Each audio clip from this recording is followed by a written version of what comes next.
성도님들 안녕하십니까? 새해 복 많이 받으십시오.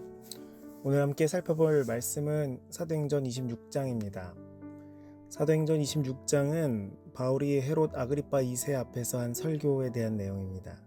베스도 총독은 바울의 무죄를 알고 있었지만 유대인들의 마음을 얻어야 하는 정치적인 고려 때문에 그를 석방하지 못하고 있었습니다.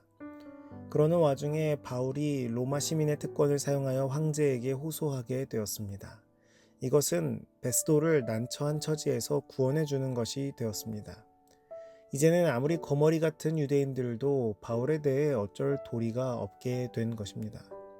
한 가지 문제는 황제에게 바울의 죄상을 기록해서 보내야 하는데 로마법으로는 그를 고소할 방법이 없었습니다. 그때 마침 유대인들의 관습에 정통한 아그리빠 왕이 방문했기 때문에 베스도는 이 골치 아픈 문제를 아그리빠 왕이 해결해 주기를 기대했습니다. 바울은 아그리빠 왕 앞에서 다시 한번 다메섹 사건과 그리스도의 죽음과 부활을 증거합니다.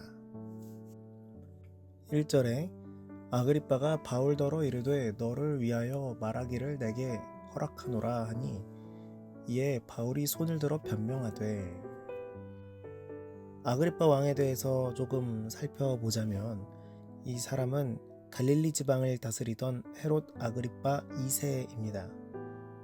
이 유대에 파견된 총독들과 굉장히 친하게 지냈으며 이 종교 문제의 자문에 응하기도 했던 사람인데요.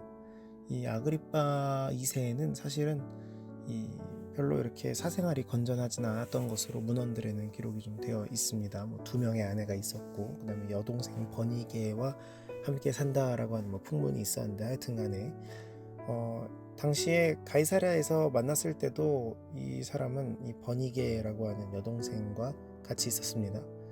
근데 AD 60년경에 이 아그리빠가 새로 부임한 베스도 총독에게 문안하러 가이사랴에 가서 여러 날을 묵게 됐는데, 그때 이제 이 베스도가 바울의 일로 아그리빠의 자문을 구하고 아그리빠 왕이 이제 바울을 보고 싶어 해서 이 만남이 성사가 된 것이죠.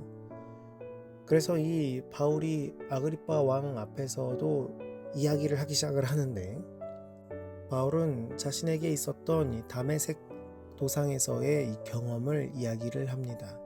다메섹의 경험이 바울의 일생을 어떻게 변화시켰는지를 이야기를 스스로가 하면서 자신이 만난 예수 그리스도에 대한 것들을 이제 아그리빠 왕에게 이야기를 하는 것이죠. 다메섹으로 가던 길에 해보다 더 밝은 빛이 나와서 동행들을 둘러서 비추는데 우리가 다 엎드러졌더라. 근데 거기에서 누구십니까? 라 그랬더니 주께서 대답을 하시되 내가 핍박하는 예수라 라는 말씀을 들었다라는 것이죠. 자기 자신은 보고 들은 것에 대해서 하나님께로부터 온 말씀과 그리고 자신이 본 빛에 대해서 증거할 뿐인데, 이게 유대인들이 성전에서 나를 잡아 죽이려고 했다, 그게 이유다라고 이야기를 한 것입니다.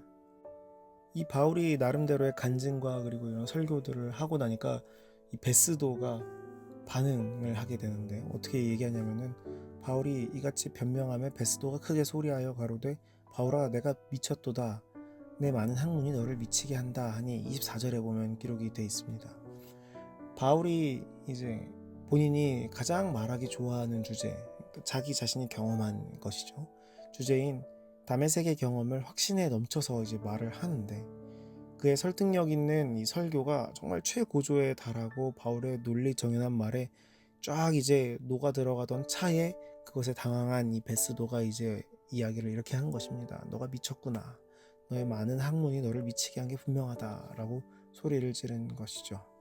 그리고 나서 이 아그리빠 2세는 이것을 어떻게 해석을 하냐면, 어떻게 받아들이냐면 28절에 아그리빠가 바울더러 이르되 내가 적은 말로 나를 권하여 그리스도인이 되게 하는도다, 이렇게 이제 받아들였다라고 이야기를 합니다. 그러니까 아그리빠 왕은 본인의 궁금증, 그러니까 호기심은 채웠으나 구원의 제의는 결과적으로는 거절을 했던 것이죠. 이 풍문에서 살펴본 것처럼 이 방탕하게 살았던 그는 이 복음을 받아들일 수 있는 절호의 기회조차 놓쳐버린 것이었습니다. 그런데 이 바울이 이런 베스도와 아그리빠 왕의 반응을 보자마자 어떻게 대답을 하냐면 굉장히 담대하게 대답을 하죠. 29절입니다. 바울이 가로되 말이 적으나 많으나 당신뿐 아니라 오늘 내 말을 듣는 모든 사람도 다 이렇게 결박한 것 외에는 나와 같이 되기를 하나님께 원하나이다 하니라 라고 기록이 되어 있습니다. 이것은 이 바울이 아그리빠 왕의 대답이 부정이든지 간에 긍정이든지 간에 그리스도인이자 복음 증거자로서의 자신에 대한 강력한 자부심, 어울러서 자신이 믿고 있는 그 믿음에 대한 분명한 확신과 그리고 그것에 대한 자부심이 있었다라는 것을 우리가 알 수 있는 것입니다. 바울은요, 비록 손에는 사슬이 매어져 있고 그리고 최고의 권력자들 앞에서 봤을 때 상대적으로 이렇게 외적으로는 왜소하고 초라해 보일 수 있는 모습으로 서 있을 수 있지만, 그러나 자신의 찬 목소리로 정말로 자신 있는 말로 진정한 영적 자유로의 초대를 지금 하고 있는 것입니다.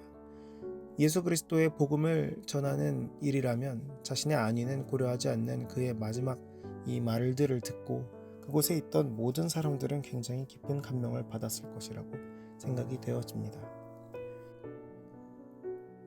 오늘 이 26장을 살펴보면은 이 바울이 왕들이나 재판관 앞에서도 굉장히 당당하게 복음을 전했던 모습을 살펴볼 수가 있습니다.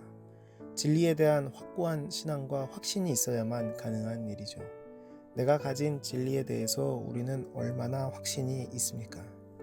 핍박을 당할 때나 옥중에서도 흔들리지 않는 변함없는 믿음이 우리에게도 필요합니다. 올 한 해는 언제보다도 더욱더 주님께 붙어서 주님을 향한 이 믿음을 부끄러워하지 아니하고 가장 강력한 복음으로 세상을 이기는 그런 경험을 함께 하게 되기를 간절히 바랍니다. 우리의 신앙을 담대하게 전할 수 있는 용기와 믿음을 주시기를 간구하면서 올 한 해를 시작하게 되기를 간절히 바랍니다. 우리 함께 믿음의 형제 자매로서 바울과 같은 담대함과 믿음으로 한 해를 그리고 하루를 시작하길 간절히 바라면서 말씀을 마치겠습니다. 오늘은 청년반 박한슬 청년을 위해 기도하도록 하겠습니다. 하늘에 계신 아버지, 오늘도 하루를 말씀으로 시작하게 하심에 감사합니다. 주님, 오늘은 박한슬 청년을 위해 기도합니다. 박한슬 청년의 학업에 주님 함께 하셔서 하늘의 지혜를 더하여 주시옵고, 언제나 주를 위하여 봉사하기를 힘쓰는 박한슬 청년의 마음에 함께 하셔서 지치지 않을 수 있도록 함께하여 주시옵소서. 육적으로나 영적으로나 강건하도록 주님 언제나 함께하여 주시옵소서. 우리 모두 바울처럼 담대하게 복음을 증거하기를 간절히 원합니다. 한 해를 그리고 하루를 시작하는 이 시간 주님께 기도로 나아가오니 주님, 바울과 함께 하셨던 그 성령 하나님의 강력하신 임재가 우리에게도 있도록 주님 함께하여 주시옵소서. 예수님 이름으로 기도합니다. 아멘.